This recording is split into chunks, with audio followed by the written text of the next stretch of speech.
मोदी और मुसलमान, इस रिश्ते पर जितनी बहस कीजिएगा कम पड़ जाएगी। लेकिन सच्चाई यही है कि बीते 10 सालों में नरेंद्र मोदी ने किसी सरकारी योजना में मुसलमान या हिंदू देखकर फायदा नहीं पहुंचाया बॉस।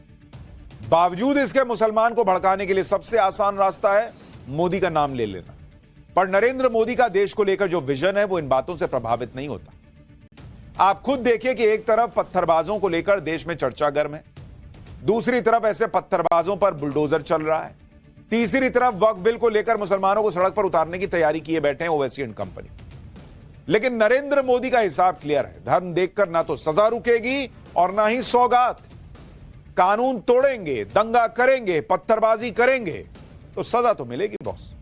बुलडोजर भी चले, फिर चाहे कोई किसी धर्म का।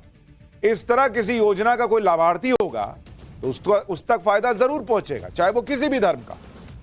पीएम मोदी के एक दाव से इंडी गठबंधन में ऊपर से नीचे तक करंट दौड़ गया आज, क्योंकि एक तरफ तो पीएम मोदी हिंदुओं को एकजुट कर रहे हैं, दूसरी तरफ इंडी गठबंधन के पास बचा खुचा मुस्लिम वोट बैंक है। अब उसमें मुस्लिम तुष्टीकरण की जो दुकान इंडी अलायंस चलाता है उसको भी नरेंद्र मोदी उसका शटर गिराने पर लग गए।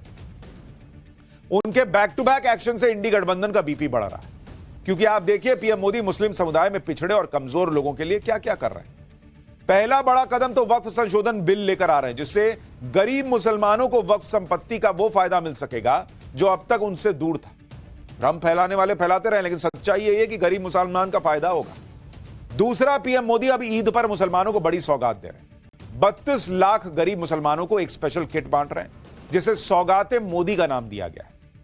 अब इससे इंडी गठबंधन वाले तनाव में कि भाई मुसलमानों में अगर मैसेज चला जाएगा कि भर भर कर एक मुश्त वोट तो वो इंडी अलायंस और विपक्षी पार्टियों को देते हैं और गिफ्ट मोदी दे रहे हैं, तो फिर भैया कहीं कहानी ना पलट जाए। अब कहां तो इंडी गठबंधन ये प्लान बनाकर बैठा है कि वक्फ संशोधन बिल के नाम पर, औरंगजेब के नाम पर मुसलमानों को भड़काएंगे, मोदी के खिलाफ सड़क पर लाएंगे, वोट को इनकैश कराएंगे। लेकिन बीजेपी के सौगाते मोदी कैंपेन ने विपक्ष की प्लानिंग पर कहा जा रहा है पानी फेर दिया। इसलिए विपक्ष अब पीएम मोदी के इस नए दांव पर भड़का हुआ है, बौखलाया हुआ है। अच्छा, नरेंद्र मोदी ने ऐसा क्यों किया आपको यह भी समझना होगा, आज वो आगे बताऊंगा। लेकिन विपक्ष चाहता है कि गरीब और पिछड़े मुसलमान पीएम मोदी की सौगात से मुंह फेर लें। इसलिए विपक्ष नेता अब यह नैरेटिव फैला रहे हैं कि ये तो वही बीजेपी है जो अपने राज्य में मुसलमानों के घर पर बुलडोजर चलाती है। अरे भाई, तो वो पत्थर चलाएंगे तो उनको माला बनाया जाएगा क्या? लेकिन जो पत्थर नहीं चला रहा है उसको गिफ्ट मिल रहा है, उसको घर मिल रहा है, उसको बिजली मिल रही है, उसको वजीफे मिल रहे हैं। यही तो क्लियर मैसेज है भारत में भाई। लॉ एंड ऑर्डर से चलोगे तो गिफ्ट मिलेगा, नहीं तो बुलडोजर खड़ा है बाहर। विपक्ष कह रहा है कि मुसलमानों को यह गिफ्ट का किट देने का नाटक कर रही है बीजेपी। एक बार देखिए मुसलमानों को पीएम मोदी की नई सौगात पर कैसे बवाल मचा है, फिर बताता हूं कि सौगातें मोदी वाली इस किट में क्या है जिससे टूल किट वाले परेशान हैं, और क्या इससे मुसलमानों में ही दो फाड़ हो जाएगा क्या?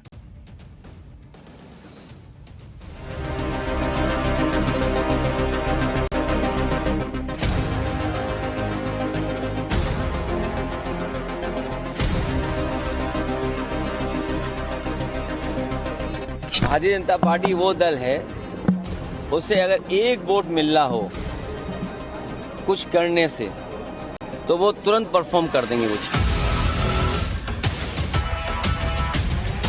भाई क्या देंगे, ईडी देंगे नहीं देंगे, उससे कोई लाभ होने वाला नहीं। इनकी नकली राष्ट्रीयता दुनिया जानती है। नरेंद्र मोदी जी का विकास का मसौदा कभी भी वोट का सौदा नहीं रहा है। प्रधानमंत्री जी सौगात दें शिक्षा की, प्रधानमंत्री जी सौगात दें सुरक्षा की। तो लोगों का माइंड डाइवर्ट करने के लिए ये सब। जब हमारे अल्पसंख्यक मोर्चे कार्यकर्ता जाएंगे तो प्रधानमंत्री श्री नरेंद्र मोदी जी की तरफ से एक किट देंगे। मोदी जी तो एनडीए तो हमेशा मुस्लिमों के लिए सबका साथ सबका विकास हमारा नारा रहा है।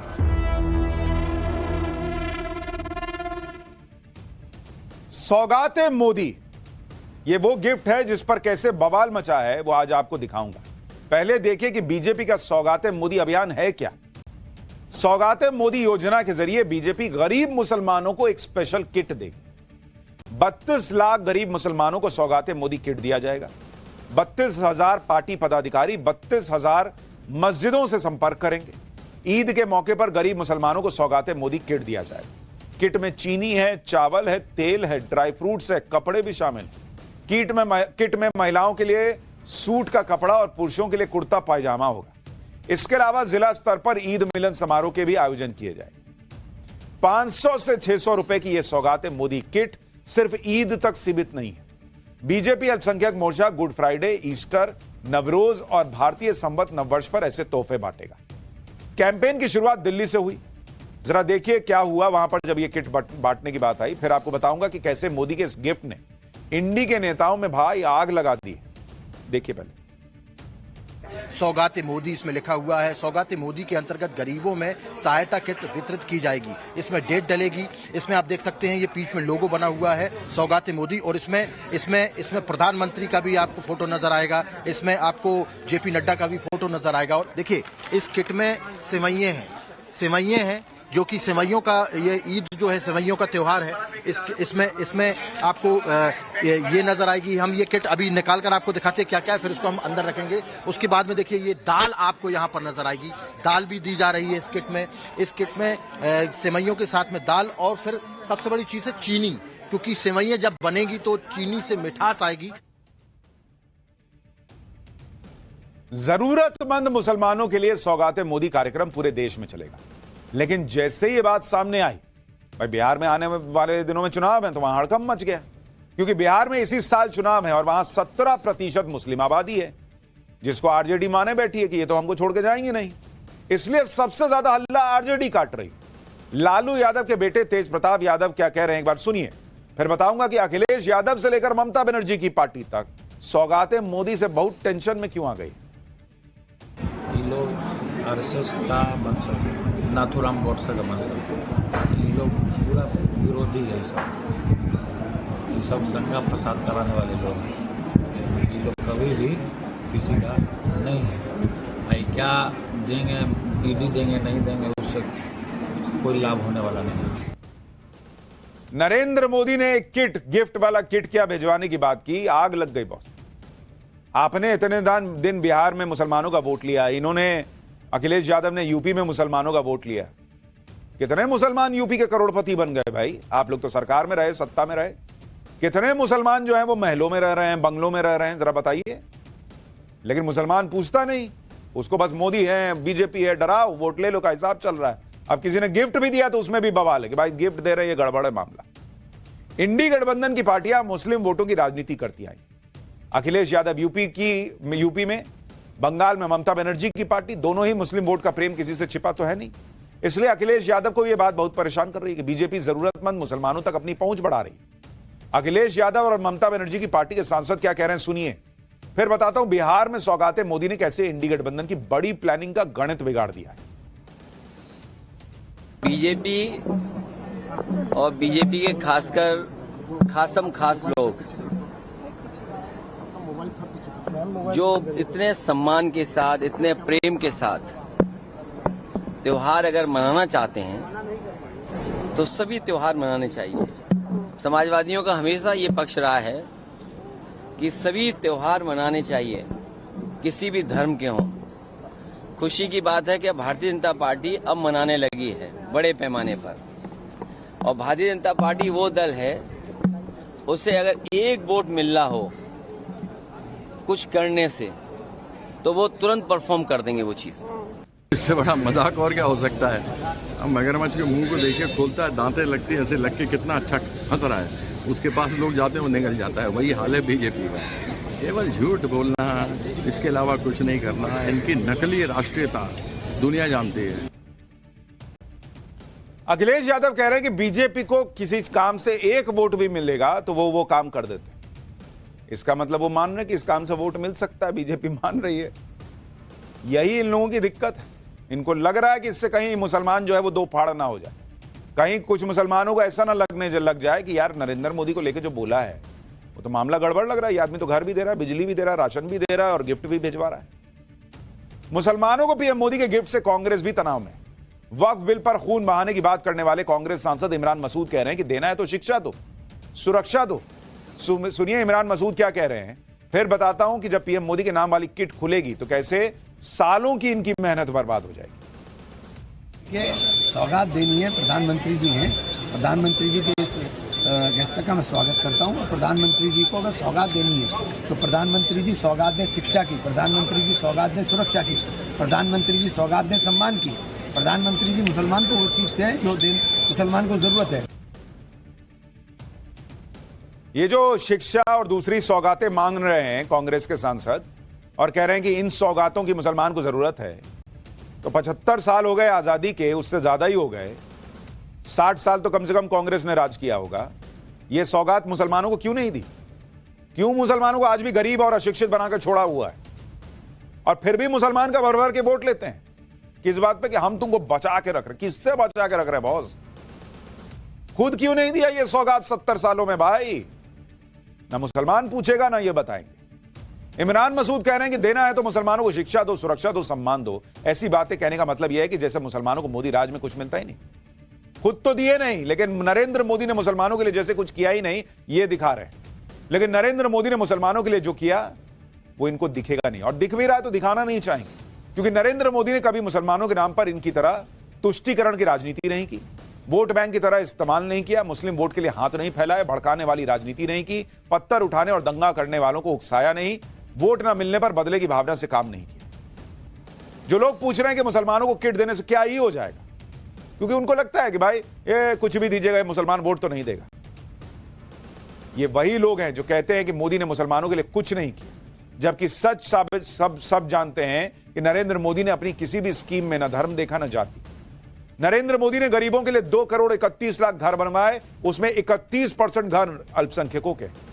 नरेंद्र मोदी किसानों के खाते में डायरेक्ट जो पैसा भेजते हैं उसमें 33% लाभार्थी अल्पसंख्यक है।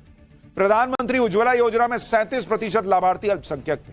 प्रधानमंत्री मुद्रा योजना में 36% लाभार्थी अल्पसंख्यक थे। यानी कहने को तो नरेंद्र मोदी ने यह किट आज भिजवाया है, लेकिन मुसलमान को मिल सब रहा है।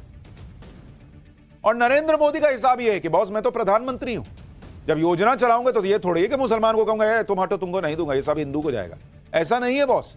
हाँ, कुछ दल ऐसा करते रहे कि मुसलमान को अलग से दे दो, रिजर्वेशन तक दे दो भाई। अब तो ये भी हो गया कि भाई उसके लिए संविधान बदलना पड़े तो बदल दो, लेकिन नरेंद्र मोदी का यह हिसाब नहीं है।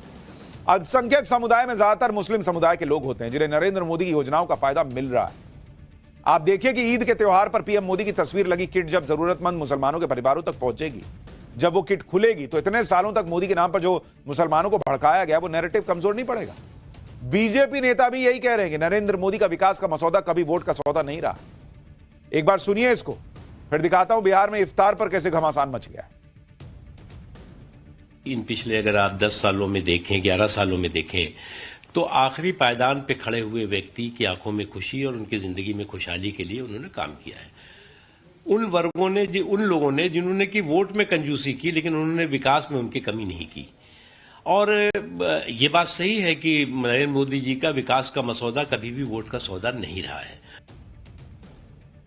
आप ये भी देखिए कि बिहार में सौगातें मोदी पर बवाल ऐसे वक्त में मचा है जब कल ही all India Muslim personal law board ने पटना में वक्फ संशोधन बिल के खिलाफ बड़े प्रदर्शन का ऐलान किया है। जब बिहार में मुस्लिम संगठन वक्फ बिल को लेकर एनडीए नेताओं की इफ्तार पार्टी का बॉयकॉट कर रहा है, उसी बीच बीजेपी ने 32 लाख मुसलमानों के लिए सौगातें मोदी कैंपेन लॉन्च कर दिया। वक्फ बिल पर विरोध की धार को कम करने का प्रयास कर दिया, लेकिन शायद इसी से बौखलाकर अब all India Muslim personal law board के प्रवक्ता जेडीयू को चेतावनी दे रहे हैं। कह रहे हैं कि अगर बिल का समर्थन किया तो मुसलमानों का समर्थन भूल जाओ, साथ में ओबीसी दलित कोई समर्थन नहीं देगा। एक बार सुनिए, फिर बताऊंगा कि लालू यादव की इफ्तार पार्टी में क्या कांड हो गया। और अगर इसके बावजूद भी वो बिल का समर्थन करती है तो हम ये मानेंगे कि उसने बीजेपी के कम्युनल एजेंडे के साथ जाने का फैसला कर लिया है, तो फिर वो हमारा समर्थन लूज कर जाएगी। यानी मुसलमानों का समर्थन फिर नहीं मिलेगा? सिर्फ मुसलमानों का नहीं, सिविल सोसाइटी के लोगों का भी नहीं मिलेगा, दूसरे समुदाय के लोग जो हैं, क्रिश्चियन हैं, सिख हैं, उनका भी नहीं मिलेगा, और आदिवासी, ओबीसी और दलितों का भी नहीं मिलेगा। ये हर बार यही डर दिखाते हैं कि भाई हमको हमारा काम नहीं किया, हमारे हिसाब से नहीं चले तो वोट नहीं देंगे, क्योंकि इनको पता है बल्क में वोट देने की बात है। लेकिन भाई जेडीयू तो ऑलरेडी पिछली बार तीसरे नंबर की पार्टी थी, 50 के आसपास सीटें आई हों, तो आपने वोट देके ही कौन सा कमाल कर दिया। मुस्लिम पर्सनल लॉ बोर्ड के लोगों को लगता है कि मुसलमानों के वोट का ठेका इन्हीं को मिला हुआ है। मुस्लिम पर्सनल लॉ बोर्ड के कासिम रसूल वही नेता हैं जो वक्फ बिल के विरोध में देश को शाहीन बाग बनाने की धमकी दे रहे। उधर बिहार में एनडीए नेताओं की इफ्तार पार्टी के बॉयकॉट से इंडी गठबंधन खुश हो रहा था, लेकिन लालू यादव की इफ्तार पार्टी में बिहार कांग्रेस के बड़े नेताओं ने दूरी बना ली। इससे बिहार में इंडी गठबंधन के फ्यूचर पर सवाल उठने लगे। क्या बिहार में कांग्रेस और आरजेडी में सब कुछ ठीक नहीं चल रहा? क्या बिहार में कांग्रेस अकेले चुनाव लड़ने के चक्कर में है, या फिर यह कांग्रेस की प्रेशर पॉलिटिक्स है? इस बीच कांग्रेस नेता पवन खेड़ा ने बिहार में यह कह दिया कि कांग्रेस का टारगेट है कि पार्टी को 1990 वाली स्थिति में पहुंचाना। इस पर जब पत्रकार ने पूछा कि 1990 में तो कांग्रेस अकेले चुनाव लड़ती थी, तो क्या फिर आप इसका मतलब अकेले चुनाव लड़िएगा?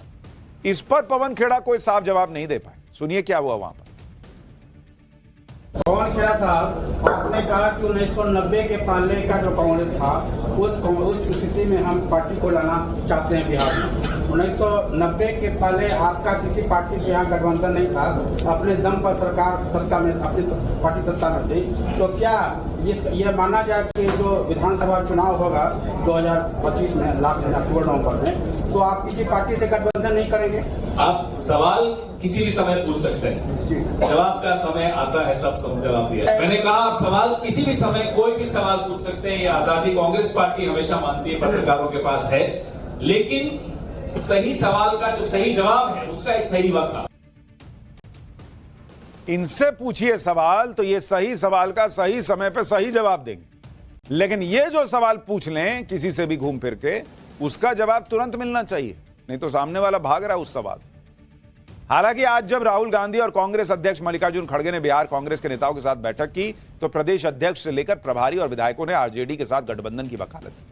साथ में यह भी कहा कि गठबंधन में सम्मानजनक सीटें मिलनी चाहिए। एक तरफ बिहार में वक्फ बिल से लेकर इफ्तार और सौगातें मोदी का मुद्दा गर्म है, दूसरी तरफ बिहार नीतीश कुमार और लालू परिवार के बीच भी जबरदस्त तू-तू मैं देख रहा है। बिहार में बजट सत्र के दौरान आज विधान परिषद में भारी हंगामा हो गया। सदन की कार्रवाई जैसे ही शुरू हुई, आरजेडी सदस्य आरक्षण के मुद्दे पर हंगामा करने लगे। आरजेडी के नेता हरी टी शर्ट पहनकर सदन में आए थे। इस पर नीतीश कुमार भड़क गए और पूर्व सीएम राबड़ी देवी को खूब सुनाते। देखिए कैसे नीतीश कुमार भड़क गए। का पार्टी जो है, अरे बैठो ना, तोरा कौन चीज, तोरा कौन चीज, सुन लीजिए, तेरा हस्बैंड का है, तोरा कौन चीज है, बैठा तू, तोरा कौन चीज जो है सो हस्बैंड का है। तो बड़ा देख लीजिए सबको कि सब लोगों को कहा कि यही पहन के चलो। तो लोग पटिया में रहता, ऐसा तो कोई पार्टी में इस तरह का नहीं किया है। अकेला एगो इसी का है, इसके हस्बैंड ठीक करता है। अरे ये बेचारी को तो ऐसे ही नहीं, गमछी लेकर, अरे जब वो रिजेक्ट हुआ तो इसको बनवा दिया, अपना टाइम में बेचारी का कोई मतलब है, ऐसे ही है। बिहार में एक तरफ नीतीश कुमार और लालू परिवार के बीच की ये सियासी लड़ाई दिख रही है, तो दूसरी तरफ एक बड़ी लड़ाई मुस्लिम वोटों को लेकर है। मुस्लिम वोटों पर इंडी गठबंधन हर हाल में अपनी पकड़ मजबूत बनाए रखना चाहता है, इसलिए वो सौगाते मोदी जैसी स्कीम को देखकर तनाव में। इंडी गठबंधन इस पर फिर मुसलमानों को भड़काने लगता है कि एक तरफ मुसलमानों को मोदी सौगात दे रहे हैं, उधर संभल से लेकर नागपुर तक तो बुलडोजर चल रहा है, जबकि मुसलमानों के लिए समझने वाली बात यह है कि संभल से नागपुर तक कानूनी एक्शन हो रहा है। किसी ऐसे मुसलमान का घर टूट रहा है क्या जिसने पत्थर नहीं चलाया, जो आराम से घर ऑफिस जा रहा है या जो आराम से अपना काम कर रहा है, उसका घर टूट रहा है क्या? बिना दंगा हुए टूट गया है क्या किसी का घर? अगर कोई पत्थरबाजी करेगा, दंगा करेगा, तो क्या उसे धर्म के आधार पर छोड़ दिया जाएगा? नहीं, तुम तो मुसलमान हो, तुम तो बल्क में वोट देते हो यार, तुमको नहीं छू सकते। होता होगा किसी जमाने में, मोदी राज में नहीं होता है। आप देखिए यूपी के संभल में हिंसा करने वालों को पुलिस ढूंढ ढूंढ कर सामने ला रही है। हाल ही में पुलिस ने शाही जामा मस्जिद सदर एडवोकेट जफर अली को गिरफ्तार किया। अब पुलिस की जांच संभल में सपा सांसद जियाउर रहमान बर्क तक पहुंच गई। हिंसा के आरोपियों में पहले ही सपा सांसद का नाम दर्ज है। सपा सांसद से पूछताछ करने के लिए आज यूपी पुलिस पूरे तामझाम के साथ उनके घर गई। घर पर सपा सांसद तो नहीं मिले, लेकिन पुलिस उनके स्टाफ को पूछताछ का नोटिस थमा आई। एक बार संभल से यह रिपोर्ट देखिए, फिर सपा सांसद के हिंसा में शामिल होने की गवाही कौन दे रहा है, यह दिखाता हूं। पुलिस जो है इस वक्त पूछताछ के लिए जो है बुलाने के लिए BNSS 35A का नोटिस देने के लिए फिलहाल सपा सांसद जियाउर रहमान बर्क के दीपा सराय स्थित घर पर आपको तस्वीरों में नजर आ रही होगा। आप देखिए इस वक्त जो पुलिस है वो इस वक्त यहां पर अंदर नोटिस शामिल कराने के लिए फिलहाल अंदर गई है। यह भी समझ लीजिए कि अखिलेश यादव की पार्टी के सांसद बर्क की मुश्किलें कैसे बढ़ने वाली। सूत्रों के हवाले से खबर है कि जफर अली से पूछताछ में सपा सांसद की हिंसा में भूमिका का पता चला है। एसआईटी की पूछताछ में जफर अली ने सपा सांसद बर्क का नाम लिया है। जफर अली ने यह बताया कि मस्जिद की खुदाई करने की अफवाह फैलाकर हिंसा को भड़काया गया था। मस्जिद सदर जफर अली के सनसनीखेज दावे के बाद अब सांसद जियाउर रहमान बर्क पर गिरफ्तारी की तलवार लटक रही। लेकिन यह सब कुछ होता रहेगा, पर क्या मुसलमान का जो व्यवहार है, जो सोच है उसकी कि भाई कोई कुछ भी कर दे, हम तो उसी दिशा में जाएंगे जिसमें जा रहे हैं, कोई कुछ भी कह दे, हम तो कौवे के पीछे भागेंगे, कान चेक नहीं करेंगे कि कौवा कान लेके गया कि नहीं। ये बदलेगा कि नहीं, ये देखने वाली बात है। खैर, दिल्ली में बहुत कुछ बदलने की बातें हो रही हैं। पाठशाला में अगली क्लास। दिल्ली में 1 लाख करोड़ का वो बजट कि मोदी मोदी के नारे लगे, केजरीवाल सन्नाटे में गए। महिलाओं को 2500, शीश महल पर बड़ा ऐलान। केजरीवाल की वापसी का टिकट ही कैंसिल करा दिया क्या बीजेपी ने? अब इसका चल।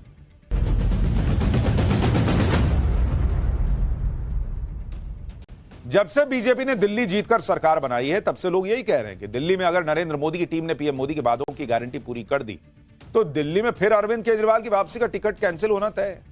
नरेंद्र मोदी ने दिल्ली को बदल देने की गारंटी दी थी और नरेंद्र मोदी के दिए काम पर उनकी टीम दिल्ली में लगी हुई है। ये तो आपने देखा। विकसित दिल्ली की बात पीएम मोदी ने की थी और आज जब दिल्ली की सीएम रेखा गुप्ता ने दिल्ली का बजट पेश किया तो उन्होंने चुनाव के दौरान किए गए पीएम मोदी के हर वादे को पूरा करने की गारंटी दी। दिल्ली में रेखा गुप्ता सरकार ने 1 लाख करोड़ का बजट पेश किया है, जो पिछले साल आम आदमी पार्टी की सरकार की तरफ से पेश किए गए बजट से 31.5% ज्यादा है। पिछली बार दिल्ली में आम आदमी पार्टी की सरकार ने 76,000 करोड़ रुपए का बजट पेश किया था। रेखा गुप्ता ने एक तरफ दिल्ली में मोदी की एक एक गारंटी को पूरा करने के लिए खजाना खोल दिया है, दूसरी तरफ केजरीवाल की बची खुची पॉलिटिक्स के पैकअप का भी तगड़ा इंतजाम हुआ है।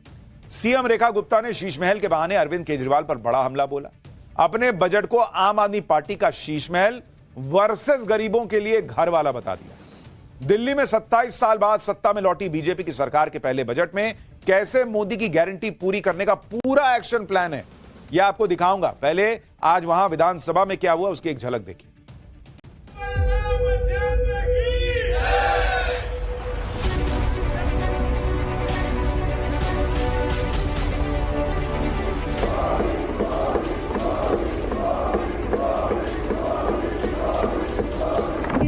का दिल्ली सरकार का बजट ऐतिहासिक है। 1 लाख करोड़ रुपए का प्रस्तावित किया गया है। मोदी जी को मिले एक एक वोट का कर्ज चुकाऊंगी। एक लाइन में डिस्क्राइब किया जाए तो ये एक हवाई बजट है।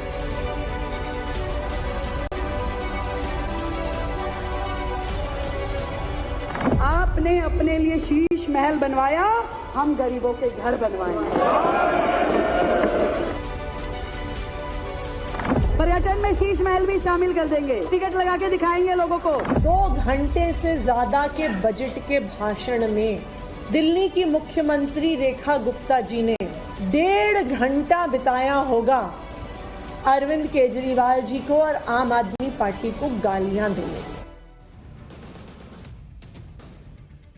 दिल्ली की सीएम रेखा गुप्ता ने कैसे दिल्ली में मोदी की गारंटी पूरी करने का इंतजाम कर दिया है, इसके बारे में आगे बताऊंगा। लेकिन पहले देखिए, विधानसभा में बजट पेश करने के दौरान सीएम रेखा गुप्ता ने कैसे शीश महल के बहाने अरविंद केजरीवाल और आम आदमी पार्टी की पिछली सरकार को निशाना किया। दरअसल जैसे ही सीएम रेखा गुप्ता ने विधानसभा में अपने बजट भाषण को शुरू किया, बीजेपी के विधायकों ने मोदी मोदी के नारे लगाने शुरू कर दिए। एक बार देखिए वहां क्या माहौल बना।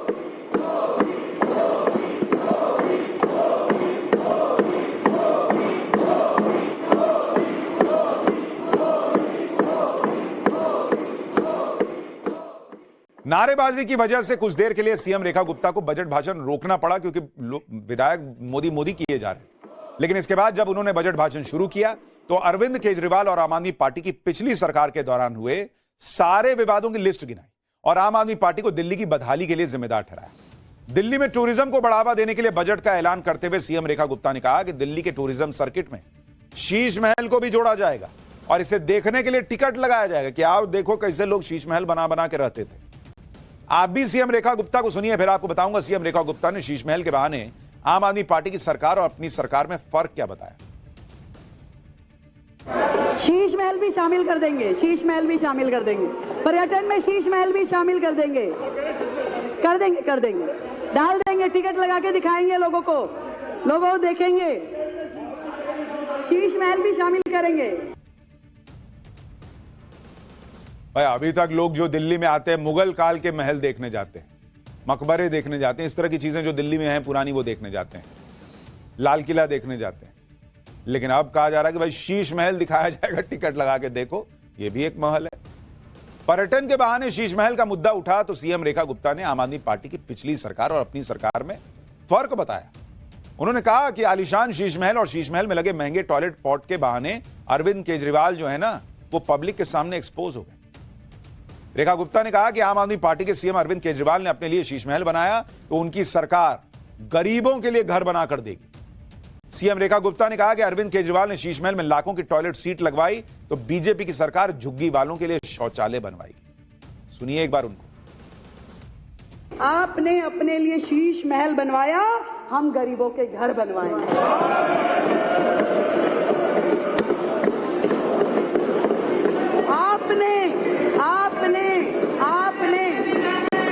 आपने अपने लिए लाखों रुपए के पॉट बनवाए, पॉट, टॉयलेट पॉट।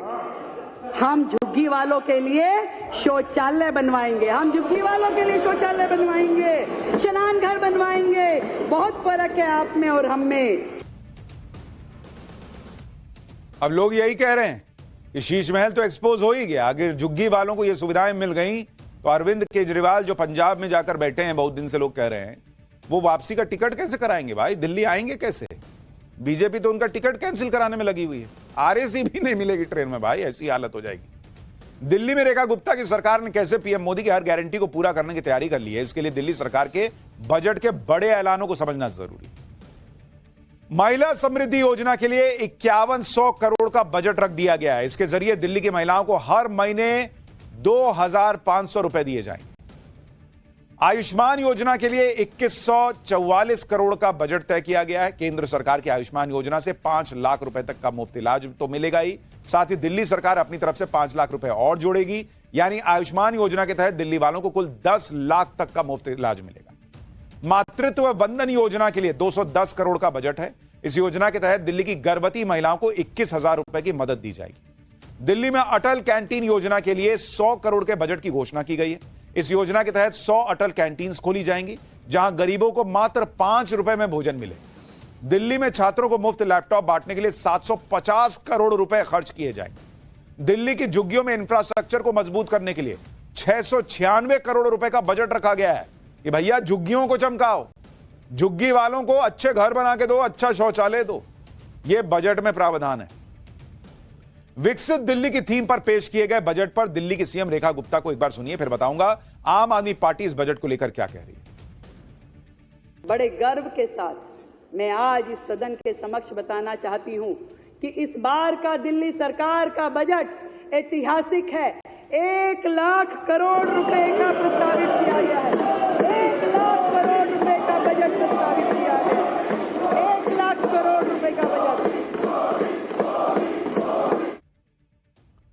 दिल्ली में बीजेपी सरकार के बजट को लेकर आम आदमी पार्टी के संयोजक अरविंद केजरीवाल तो अब तक शायद सन्नाटे में, वो तो नहीं दिखे। आज दिल्ली विधानसभा में विपक्ष की नेता और पूर्व सीएम आतिशी ने जरूर बजट पर सवाल उठाए।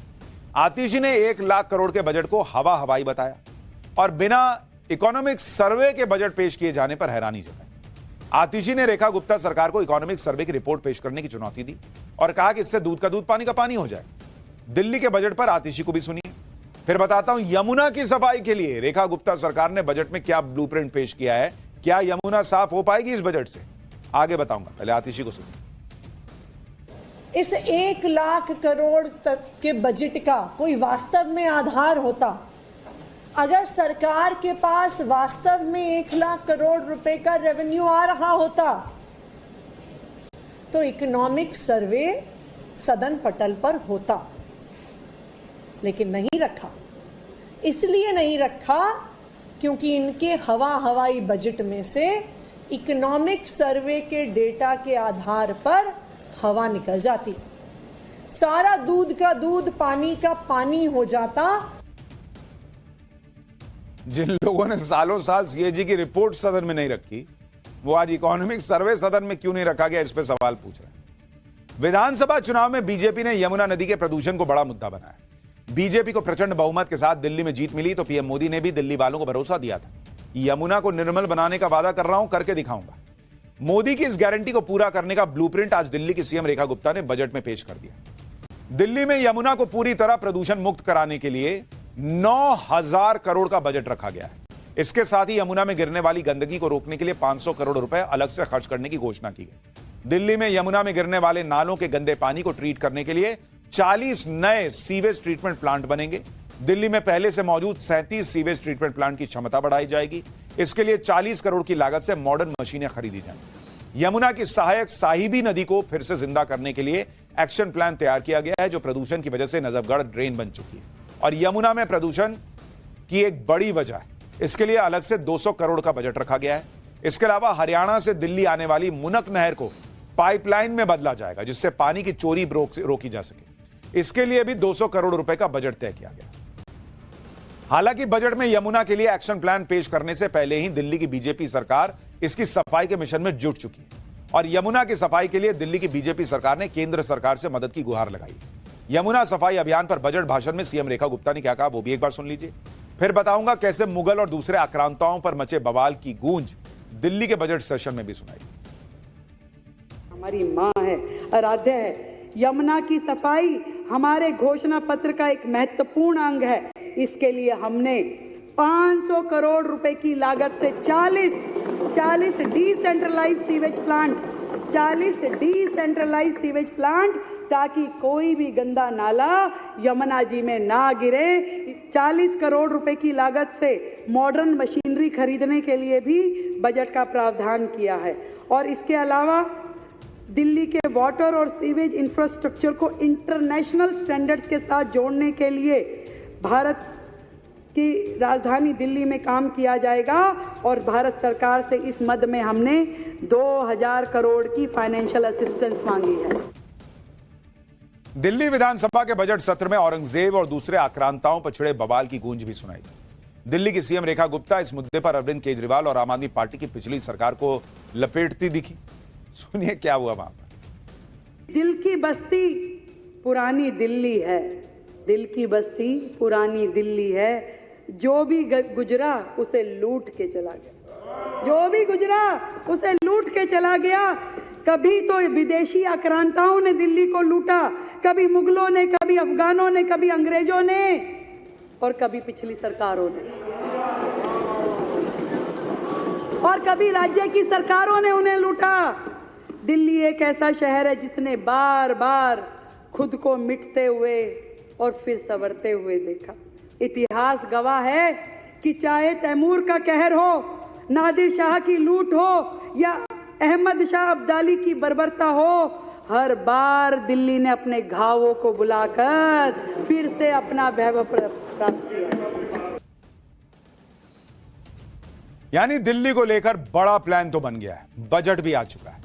दिल्ली अगर बदल गई तो केजरीवाल का भविष्य कैसे बदलेगा, वक्त बताएगा। पाठशाला की अगली क्लास, जज के घर कैश कांड में नया बवाल। अब वकीलों ने वो मोर्चा खोल दिया कि जज साहब भी हैरान रह गए। जस्टिस वर्मा के घर कैश आया कहां से के बाद अब नया ट्विस्ट, कैश गया कहां, क्या कोई नया बड़ा खुलासा हो गया है? अब इसका चर्चा।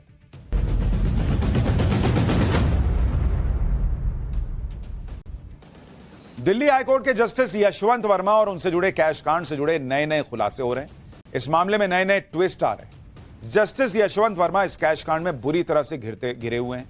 जस्टिस वर्मा के बहाने न्यायपालिका पर भी लोग अपने अपने हिसाब से कमेंट कर रहे हैं। पब्लिक के मन में कई सवाल आ रहे हैं कि आम आदमी के पास अगर इतना पैसा मिल जाता तो फौरन 10 तरह की जांच खुल जाती।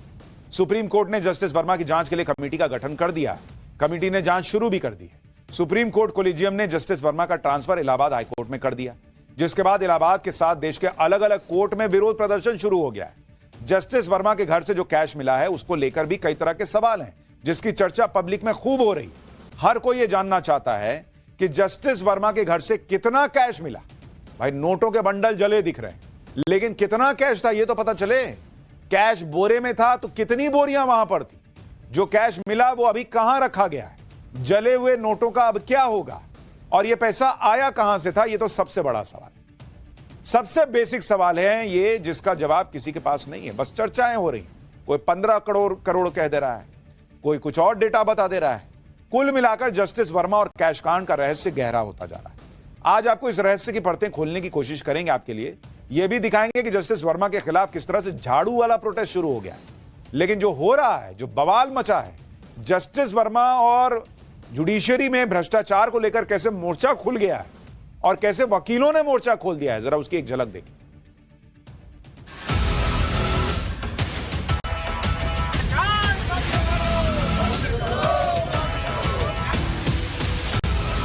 भ्रष्टाचार का सामना कर रहे हैं जज साहब, उनको इलाहाबाद ना भेजा जाए, हमारी यही डिमांड थी। जैसे ईडी की कार्रवाई होती है, सीबीआई की कार्रवाई होती है, किसी टाइप की कार्रवाई जो है वो जजेस के ऊपर होना चाहिए।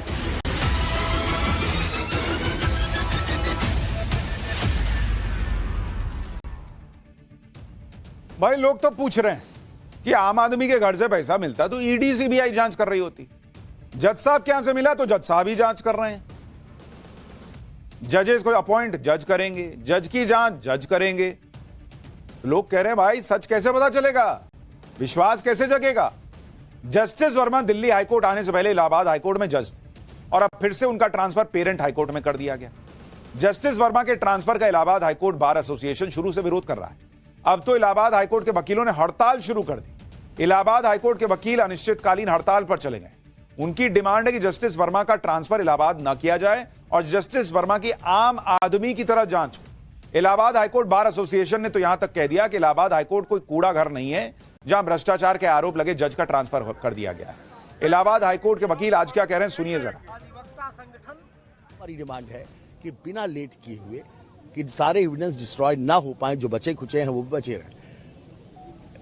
एफआईआर की परमिशन दे दी जाए, इनका प्रोसिक्यूशन हो, क्योंकि जनता का विश्वास वापस पाना बहुत जरूरी है। जरा सड़क के किसी कोने में, किसी जगह, किसी दुकानदार, किसी जो कभी मुकदमा लड़ा हो, आप पूछिए जरा उससे। वो ये कह रहा है कि यार एक बात बताइए, वकील को अब पैसा देने की क्या जरूरत है जब जजेस साहब को दिया जा सकता है। एक भ्रष्टाचार का सामना कर रहे हैं जज साहब, उनको इलाहाबाद ना भेजा जाए, हमारी यही डिमांड थी सुप्रीम कोर्ट से। बारंबार हमने कहा, लेकिन हमारी अंत में उन्होंने हमारी डिमांड को ठुकरा करके और फाइनली ये ऑर्डर पास कर दिया कि नहीं, उनको यही इलाहाबाद भेजा जाएगा जो उनका पेरेंट हाई कोर्ट है। ये पेरेंट हाई कोर्ट में भेज करके उनको रिवॉर्ड देने का जो सुप्रीम कोर्ट ने ये प्रोसीजर किया है, हम इसका पूरा विरोध कर रहे हैं। और हम जब तक हमारी डिमांड मानी नहीं जाएगी, हमारी मांग मानी नहीं जाएगी, तब तक हम इसका विरोध करते रहेंगे इसी प्रकार से। यानी जजों के खिलाफ वकीलों ने मोर्चा खोल दिया।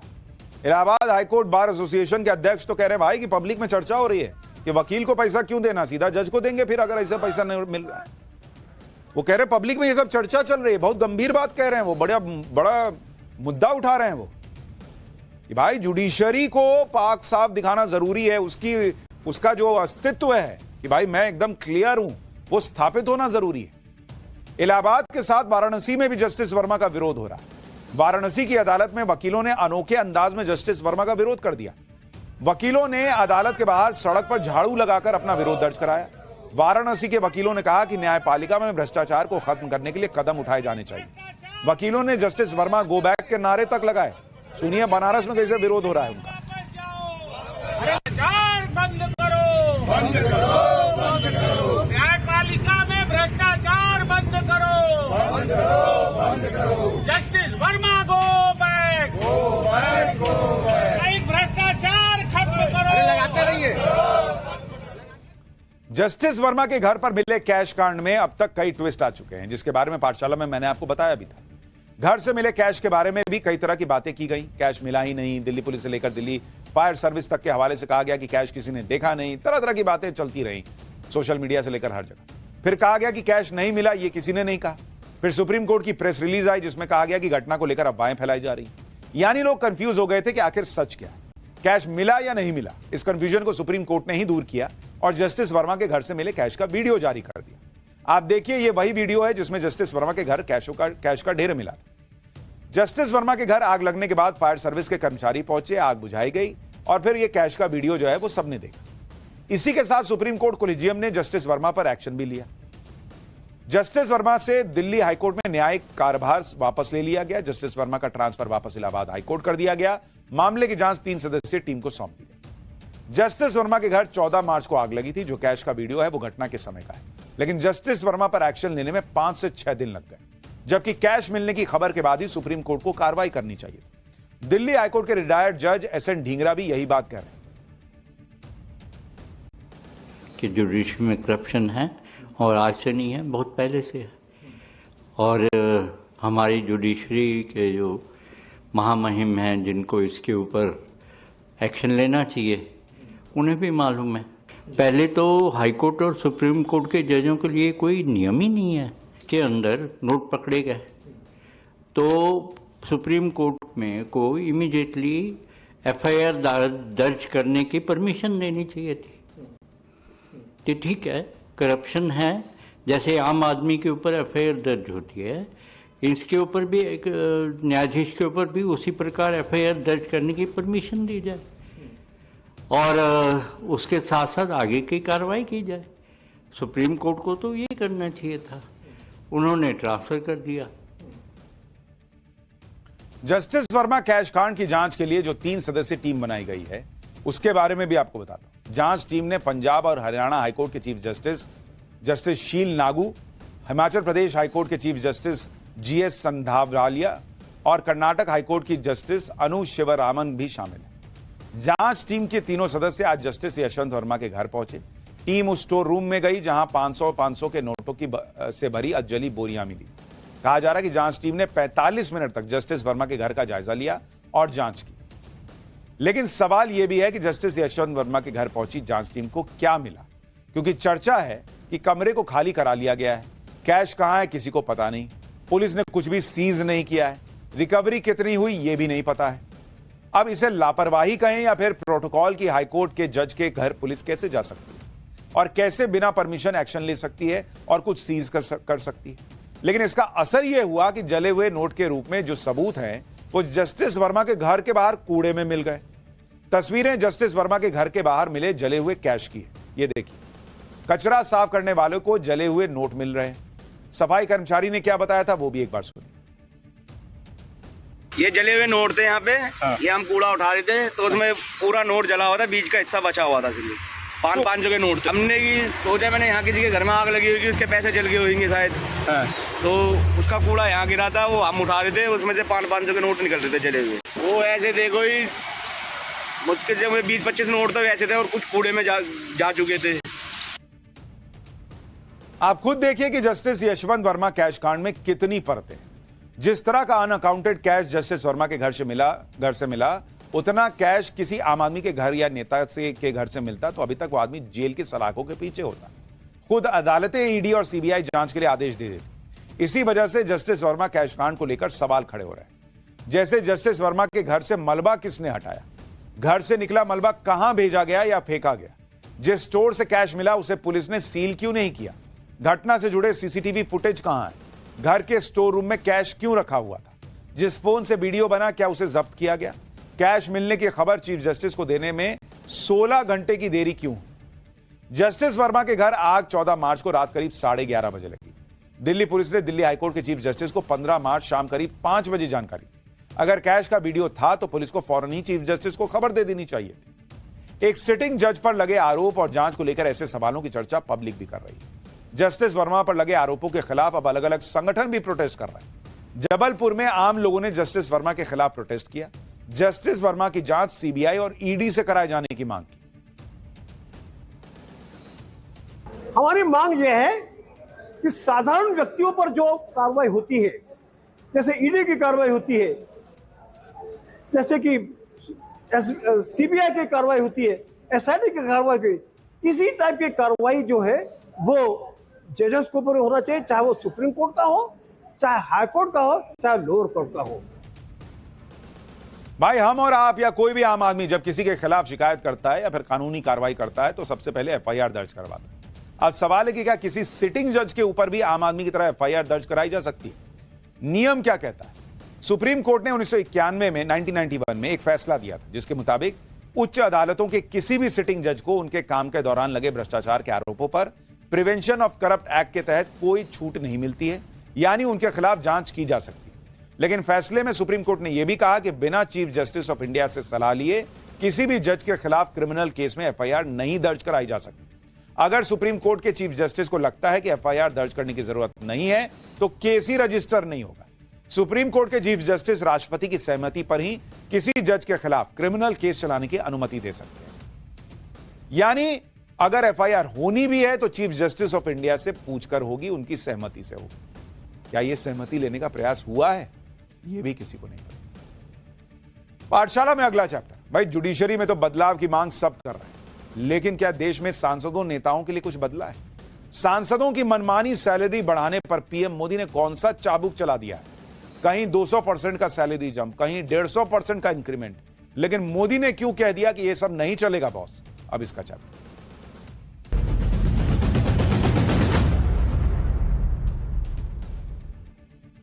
प्रधानमंत्री नरेंद्र मोदी ने बीते 10 साल में देश में ऐसे ऐसे कल्चर बदले हैं जिन्हें कोई छूने के बारे में भी नहीं सोच सकता। बीते 10 साल से नरेंद्र मोदी देश की अर्थव्यवस्था को मजबूत करने के साथ साथ देश में सोच के लेवल पर भी बहुत बड़े बदलाव लेकर आए, और इन बदलावों का हिसाब सिर्फ दूसरों के लिए नहीं बल्कि खुद पर यानी नेताओं की जमात पर भी लागू किया है। पीएम मोदी ने बीते 10 साल में भाई लाल बत्ती कल्चर खत्म किया। उसके पहले कभी खत्म हो सकता था? नरेंद्र मोदी ने कहा कि लाल बत्ती हटाइए, क्या चल रहा है। नेताओं का वीआईपी कल्चर कम किया कि हर जगह वीआईपी जैसा मत अपने आप को समझिए। मंत्रियों और सांसदों को जवाबदेह बनाया। संसद की कैंटीन में मिलने वाले सस्ते खाने को बंद करवाया।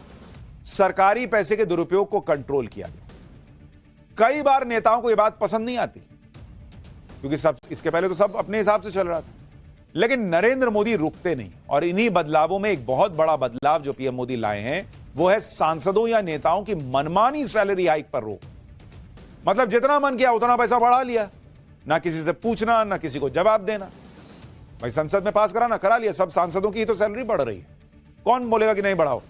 या विधानसभा में नेताओं की बढ़ रही है, कौन विधायक बोलेगा कि मत बढ़ा?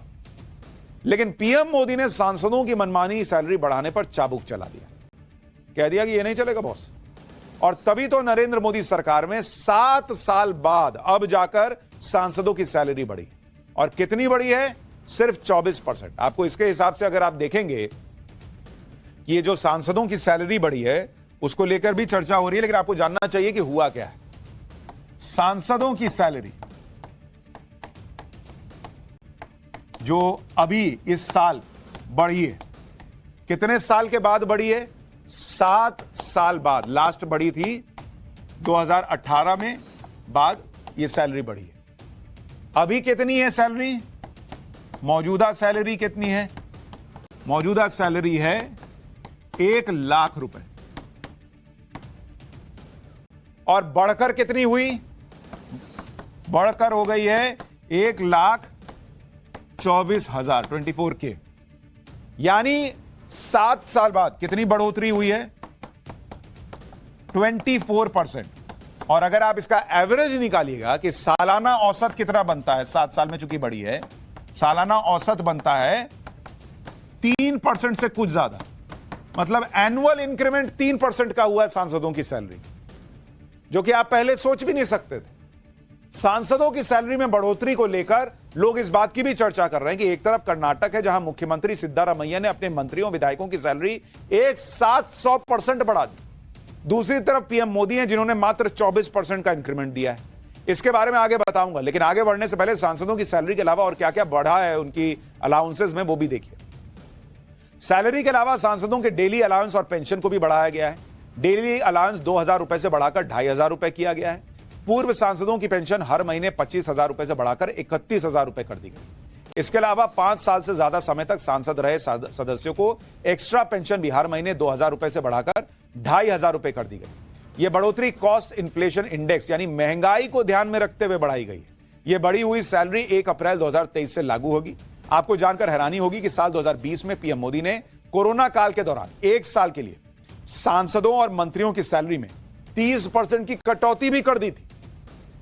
आप यह भी सुनकर हैरान रह जाएंगे कि 2018 से पहले तक सांसदों की सैलरी बढ़ाने का कोई फिक्स फॉर्मूला तक नहीं था। संसद में सांसदों की समिति जब चाहती थी और जितना चाहती थी सांसदों की सैलरी बढ़ती थी, क्योंकि इसका कोई सेट फॉर्मूला ही नहीं था। लेकिन मोदी सरकार ने साल 2018 में सांसदों की सैलरी बढ़ाने का नियम बनाया, जिसमें यह तय किया गया कि सांसदों के वेतन और भत्तों की समीक्षा हर 5 साल बाद होगी और महंगाई दर के आधार पर सांसदों की सैलरी में बढ़ोतरी की जाएगी। इसलिए सांसदों की सैलरी में जो हाइक हुआ वो 2018 के बाद होना 2023 में था, लेकिन अब हो रहा है, इसलिए यह बैक डेट से 2023 से लागू होगा। और अब कहा जा रहा है कि सांसदों का अगला इंक्रीमेंट अगर होगा तो 2028 में होगा। लेकिन अब आप यह भी देखिए कि राज्यों में अभी भी विधायकों की सैलरी बढ़ाने का कोई नियम नहीं, क्योंकि वहां कोई नरेंद्र मोदी नहीं है ये कहने वाला कि बॉस ये जनता का पैसा ऐसे नहीं चलेगा। इसलिए विधायक जब चाहते हैं अपनी सैलरी जितनी मर्जी बढ़ा लेते हैं। अभी हाल ही में कर्नाटक में कांग्रेस सरकार ने विधायकों की सैलरी में 100% का इजाफा कर दिया और विधायकों की सैलरी 75,000 से सीधे बढ़कर 1.5 लाख हो गई।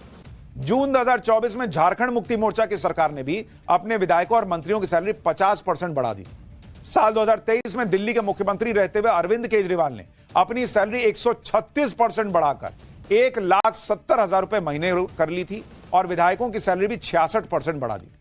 2023 में ही ममता बनर्जी ने भी विधायकों की सैलरी सीधे 50% बढ़ाकर 80,000 रुपए से 1,20,000 रुपए कर दी। साल 2016 में तेलंगाना के मुख्यमंत्री रहे के चंद्रशेखर ने विधायकों को सीधे 163% का इंक्रीमेंट दिया और विधायकों की सैलरी सीधे 2.5 लाख रुपए कर दी। इसलिए तेलंगाना के सांसद देश के हाईएस्ट पेड विधायक हैं। 2016 में ही कांग्रेस की सरकार ने हिमाचल प्रदेश में विधायकों की सैलरी 83% बढ़ा दी थी, वो भी तब जब हिमाचल प्रदेश कर्ज में डूबा हुआ है। एक दौर था जब सांसदों की सैलरी संसद में मौजूद कमेटी अपने हिसाब से तय करती थी, सरकार उसे मान लेती थी।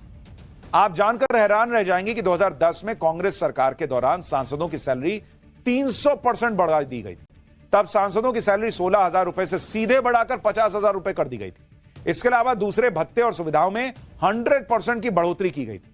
उस दौरान बीजेपी के सांसद लालकृष्ण आडवाणी ने इस तरह से सैलरी बढ़ाने का विरोध किया था, लेकिन 2018 के बाद पीएम मोदी ने इस तौर तरीके को बदला और एक कानून के तहत सैलरी का प्रस्ताव पास करवाना शुरू किया कि भाई जितनी महंगाई बढ़ेगी उतना ही सैलरी बढ़ेगी। ये नहीं कि अनाप शनाप जैसा मन किया बढ़ा लिया, हाँ तुम भी ओके बोलो, तुम भी ओके बोलो, बोला हिसाब हो गया।